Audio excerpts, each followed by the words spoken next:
Hey guys, welcome back to another video of Jake's Games. It's been about a week and a half, 2 weeks since I've done my last video. My last video was Raphael versus Gorilla Grodd, and Raphael took the win in that one. It is after Christmas, it is almost the new year, so I thought I'd do a video in between. Merry Christmas, Happy Holidays, hope all of you had a great Christmas, and if I don't do another video, hopefully you will all have a great new year. Today's video is very simple. I haven't done one in a few months. I thought I'd go back to an old franchise of mine, James Bond. Today I'll be talking about James Bond top 10 villains.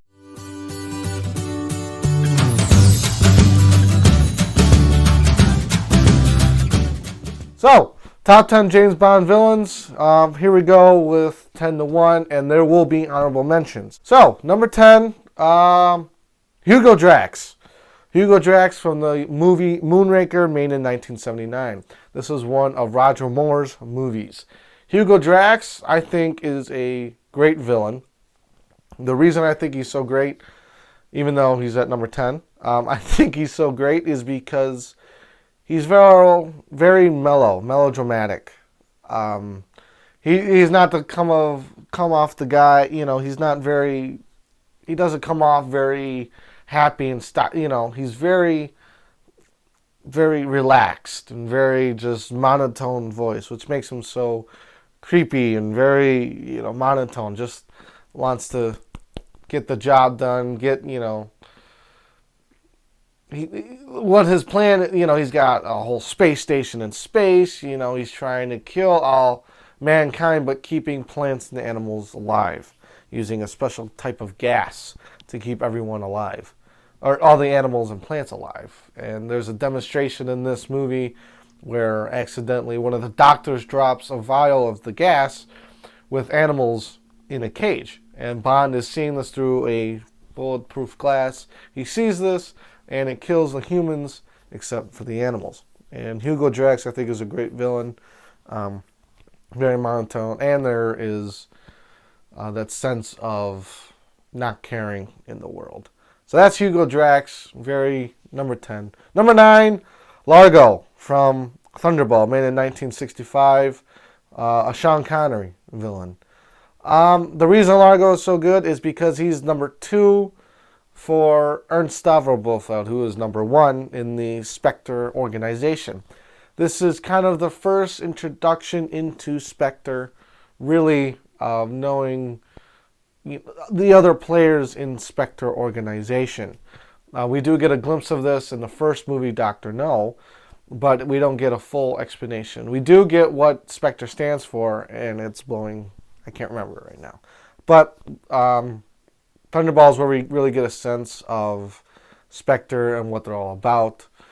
And Bond is just forced to take out number 2, who it turns out to be Largo. Largo is one of those characters who's very good. He has connections everywhere. Beautiful girls following him around. He's the type of guy to not take kindly. He is number 2. He's number 2 in the Spectre organization. So when it comes down to it, he is more scared of Ernst Stavro Blofeld than anything else in the world. And Bond, Sean Connery, has to do everything he can to take out Largo.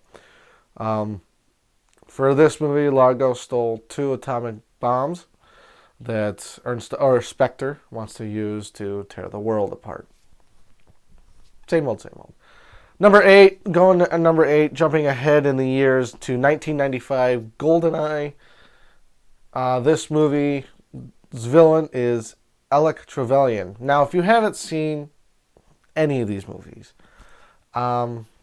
especially this movie, because this Alec Trevelyan is a pivotal point in this movie, and so spoilers ahead if you haven't seen it, so spoilers.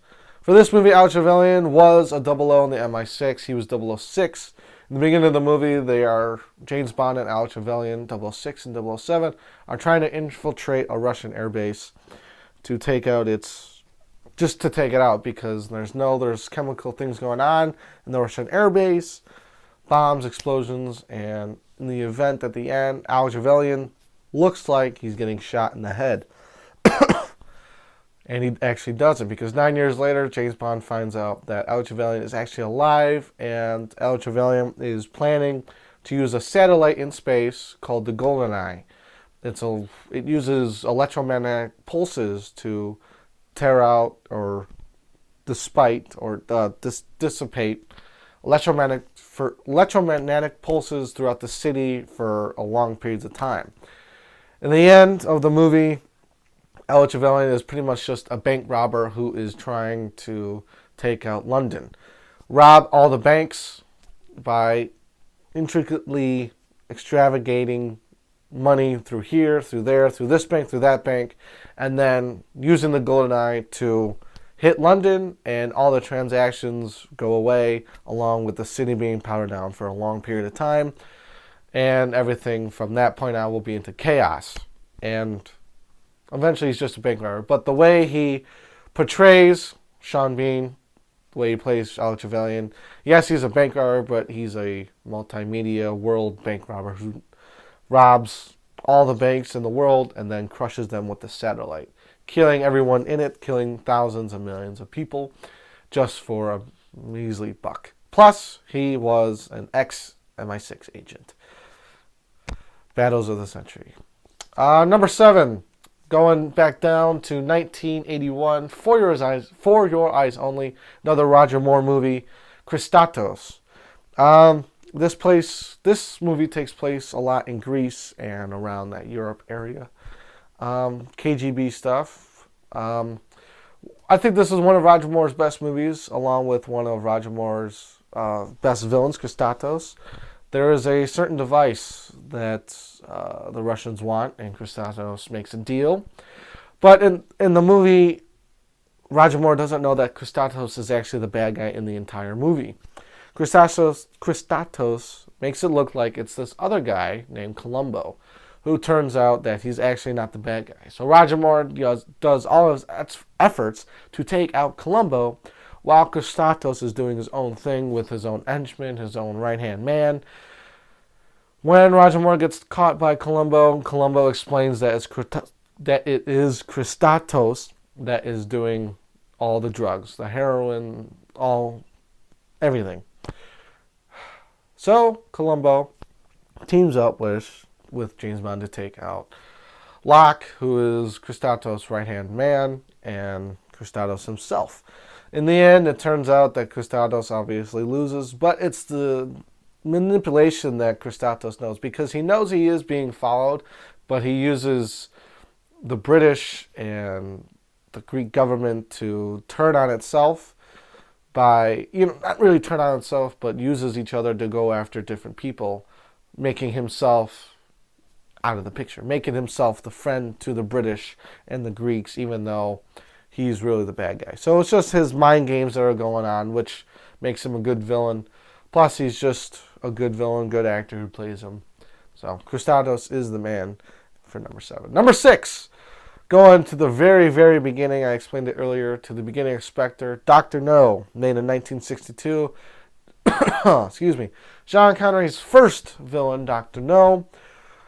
He does explain Spectre, and I haven't seen this movie in so long, so I can't remember what this movie's about, but it takes place in Jamaica, around Jamaica area, and I cannot. He's the first villain. He's the first bad guy. He's got metal hands. He's got the metal hands. He's able to crush other metals with his hands. It's a small fight. I think, if my memory serves me correctly, Dr. No is trying to launch a nuclear missile. It's been so long since I've seen the movie. But he's got to be put on the list because he's the first villain. He's the first villain to make himself known to James Bond. He's the first villain to take James Bond in, treat him as the guest, and then end up killing him at the end. Obviously, it doesn't work out. But the reason I say Dr. No is so great because he's very, he's dressed. Him and Hugo Drax are dressed in that buttoned-up shirt, and they have their hands behind their back, and they're walking so intricately. They're dressed like Ernst Stavro Blofeld, because Ernst Blofeld has that same technique style of walking. So, and they use that style. And Hugo Drax was not part of Spectre. He wasn't. But for Dr. No, he was like the first bad guy to be known. So for that organization. So James Bond made himself aware of that organization of Spectre. He is the first villain of Spectre, which makes him so great in learning the tactics of Spectre, of terrorism, and nuclear missiles. He makes him so great. Number 5, Elliot Carver, Tomorrow Never Dies, 1997. It is the second James Bond villain to Pierce Brosnan's era, 1997. Elliot Carver is the man of tomorrow. His newspaper, Tomorrow of Today, which means that he is controlling the British government and the Chinese government at the same time. When something was happening to the British government in the beginning of the movie, he is the one who organized the deaths of that submarine, that ship, and he took the photographs, the pictures, the news. He knew tomorrow's murderous game before today. Now, they said, so what I mean is he did Wednesday's bidding before Thursday even knew about it. Tomorrow Never Dies, tomorrow's newspaper today. Elliot Carver is a mass media. He has TV, radio, newspaper, internet. He's trying to make sure that his company, the Carver Tech Company, rolls for 100 years. In the end, he's just trying to make sure that everyone follows himself in the multimedia band. By using China and the Chinese government and the British company to go after each other, by controlling both sides, by playing each side for fools, by playing Chinese government against the British government, by being on the British side, by also being on the Chinese side. Doesn't work out. Obviously, Pierce Brosnan gets Elliot Carver, but the way that Elliot Carver elegantly plays both sides of the amazing Jonathan Pryce, having both sides, and the way he's just trying to make his brand bigger and louder and better for the millions and millions of people just by using war to get what he wants, which is not good. Now, here are the top 4, another top 4. Number 4, Le Chiffre, played by the amazing Mads Mikkelsen. Into the 2006 first Daniel Craig Casino Royale. I think this is a great movie. He's a great villain. He's a great character. It's the first villain James Bond gets in the Daniel Craig era that uses money to launch her. Le Chiffre uses the stock market to wager his millions. For example, he wanted the first airplane in Miami airport to be blown up, to not launch, and he was using that for his own way of using the stock market. So, for example, when Judi Dench M explains it to him, when 9/11 happened, Le Chiffre played the stock market that it was going to happen, and when that actually happened, Le Chiffre made millions. That was going to happen again when that plane in Miami was going to blow up. Obviously, James Bond thwarted that plan, so Le Chiffre lost 150 something millions of dollars that he had to pay back to the Nigerians. So Le Chiffre organized a poker game in Montenegro, in Casino Royale, which had 10 to 15 players throughout. And there was a 10 million buy-in, 5 million rebuy, with the money between $115 to $150 million to walk away. With that money, he was able to pay off the Nigerians and his organization, which we actually don't know about until later in the films of the Daniel Craig era. So that's why Le Chiffre is so great, because he uses his wits and the stock market to play the organization by having disasters awry. So trying to have disasters awry or play out is not always good. So don't ever play the stock market, and don't have explosions to make sure that your money and stock go up. Don't do that. Number 3, going back to 1964, Goldfinger, another Sean Connery villain. Eric Goldfinger, who is, I think, a great villain. He's obviously the top 3. And I think the reason he's so great is because he is trying to rob Fort Knox. Not really rob it, but blow up Fort Knox, because all the good billion in the world will not have it. There's an explanation in this movie where James Bond and Eric Goldfinger have this talk about what he's doing to the gold billion in Fort Knox. For some reason, I cannot remember it. If you watch the movie, you'll know why Eric Goldfinger is such a great villain, because there's a reason behind why he's blowing it up, and because once he blows up Fort Knox, his money will grow exponentially and become richer just by that gold not being there. There's a simple way of explaining it. If I remember how I explained the movie, and if I remember the movie, I'd give it to you. But I can't. But Eric Goldfinger has that suave way of not being the bad guy, but being the bad guy at the exact same time, using gold and blowing up Fort Knox, one of the most protective investments in history. Number 2, this is going back to Daniel Craig again in 2012, Skyfall, Raul Silva. This is a great villain because we don't know who he is for almost the first half of the entire movie. There's all these speculations of who he might be, or she, because we didn't know who it was, but it's usually a he.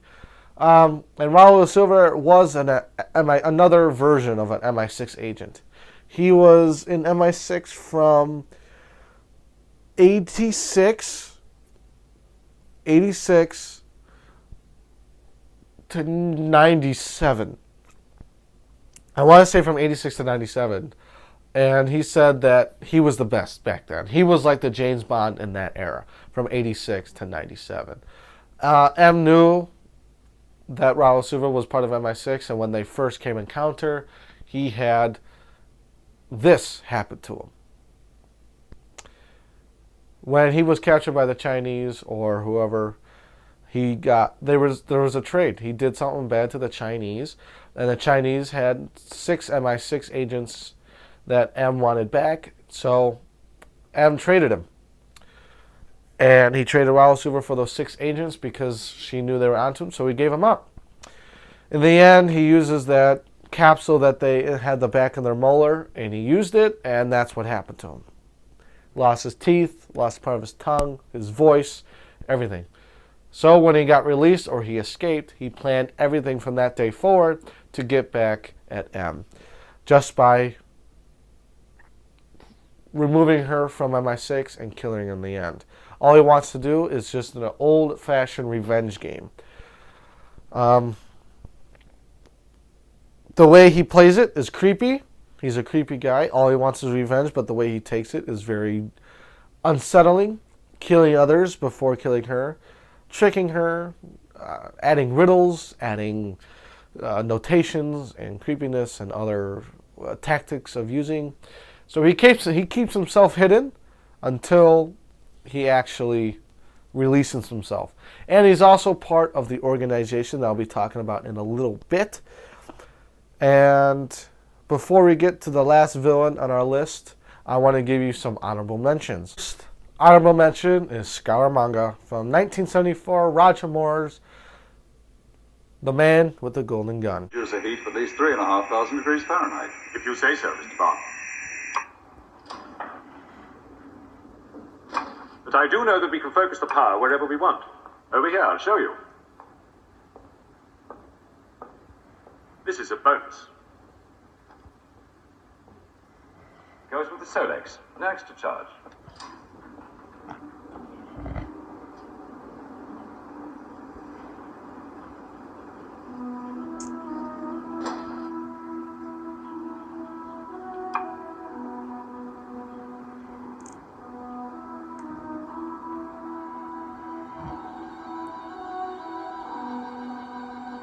This is the part I really like.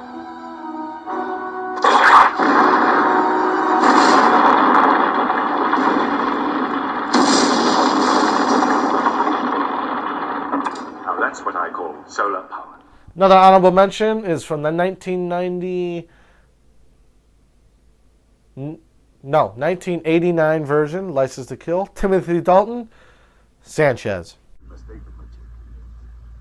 Look at it. It's half the usual amount. You were very quiet when I was arrested. Remember, you're only president for life.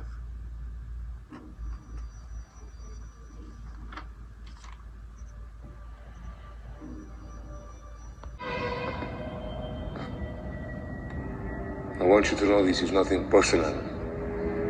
It's purely business.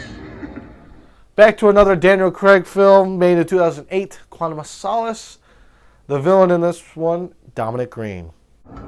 We are in a spiral of environmental decline. Since 1945, 17% of the planet's vegetated surface has been irreversibly degraded. The Terra Project is just one small part of a global network of eco-parks that Green Planet has created to rejuvenate the world on the verge of collapse. I hope that tonight you make the decision to be part of that. Thank you. Honorable mention that I have for this list is from the Roger Moore era in 1977. The Spy Who Loved Me, Carl Stromberg. I see you know your subject, Mr. Sterling. One tries. You have a remarkable establishment here, Mr. Stromberg. I'm somewhat of a recluse. I wish to conduct my life on my own terms and in surroundings with which I can identify. That is a privilege of wealth. Don't you miss the outside world? For me, this is all the world. There's beauty, there's ugliness, and there's death.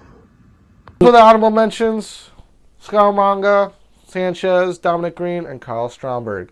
So here is the best villain throughout the entire James Bond series, all 24 films, not including No Time to Die. Ernst Stavro Blofeld, the Daniel Craig version. There are many versions. There is a version in Sean Connery, there's a small version in Roger Moore, and that is the only versions there are. There are so many versions. And there's a Manchester Secret Service, 1969, with Telly Savalas version. But I'm talking about the Christopher Waltz version in Spectre in 2015. The reason that the Daniel Craig era is so great is because Le Chiffre, Dominic Green, Raul Silva, all three of those are part of Spectre, of Ernst Stavro Blofeld's version 2015. Like all those guys are connected into his organization. Like everyone, you know, and they all had their own purpose of getting that organization money.